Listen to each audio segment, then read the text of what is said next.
Have you ever wondered what games you should keep or you should lose? Find out here at Purdue. So apparently Warriors was supposed to be Risk of the card game. Something happened somewhere and it didn't end up happening, but the game ended up being released and being called Warriors. And the name Warriors is, I go back to the movie, The Warriors, and that's what I think of, but this has nothing to do with this. This is definitely Risk type stuff. And I can just say convoluted mess, and that's what this game reminds me of. It has really great designers attached to it. I'm sure if you're into this kind of game, it works okay, although it's not very highly rated.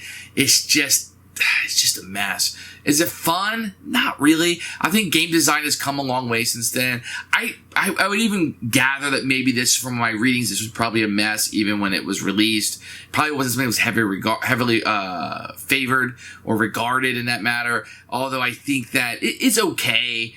If it's something that you think that would appeal to you, if you look at the flow of the game, you're like, yes, that's just for me, then fine. It's going to work for you. But for most people, I don't think. And what's the problems I had with it? It's just the rules are kind of convoluted. You got to download a lot of stuff. You're really just playing cards down. I don't know that I got that warrior feeling from it, that I was battling against you. You know, maybe something like Chaos Marauders. That one has a lot of chaos in it, but might work a little bit. There's a lot of these battle games that are out to just do it a little bit better nowadays. You know, like Summoner's Wars. Oh, that's not that similar, but it's still a battle game. I think I'd rather play one of those. So this one for me will be Purge. Although if you're looking for an old classic that has kind of a neat history to it, this is something you might want to check out, and that's Warriors. Here's Warriors. You can see the Alan R. Moon and Richard Borg on the cover. Very small box. I printed out some player aids here that you'll see. You're going to get some red and black six-sided die that you will use in the game. These are just normal die. You're going to get a bunch of cards in here. Now, these cards are going to be rather generic. This is a really old game. I think it came out in 2004. You can see it's held up pretty well. The backs are nice. You're going to have some really cool, unique artwork, although it looks a little dated now. I think the artwork is very, very cool. The icons you can easily see on it, and that's going to be the components. The components are just going to be really the die and the cards that you're going to have here. You get a little rule book, which we'll take a look at in a few minutes, and I printed out some cheat sheets here that will be very helpful also. So, very neat. And then right here is an expansion that comes with it. Here's the Warriors Expansion 1 that you'll see in here, and that's everything that you get.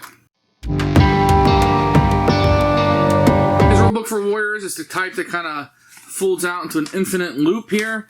It's not too hard to play. You're going to have your components with no pictures. You're going to have your setup that you're going to have, and then how to play the game. A quick overview of how to play the game will be there. And then the rest of this is going to just be battles. And then you're going to flip this over. You can see pictures and examples here at the end that you'll have. But this thing, this seems like it goes on forever. If you like reading this type of book, I do not. I prefer pages, but I think they probably did this because it fit inside the box fairly well. And the rulebook is okay. I think you can go through this. It's a very, very simple game. So to prepare for the game, you're going to put the dice away and everybody's going to get 11 cards. And you put each of the nations by color together. So if you have any attack cards that have these numbers on them, you set these aside and you get replacements for it. If you have catapults, you put those aside over there, and you are just loading everything up here by color. Once you have your 11 cards out, then you'll be set up and ready to go. Then you're going to have these cards that you'll put out by color also, and you're going to have these little battles. It's going to be very easy that when you take one of these battles, you're going to roll a red die for the attacker, black die for the defender, and you will add this to the amount that you roll.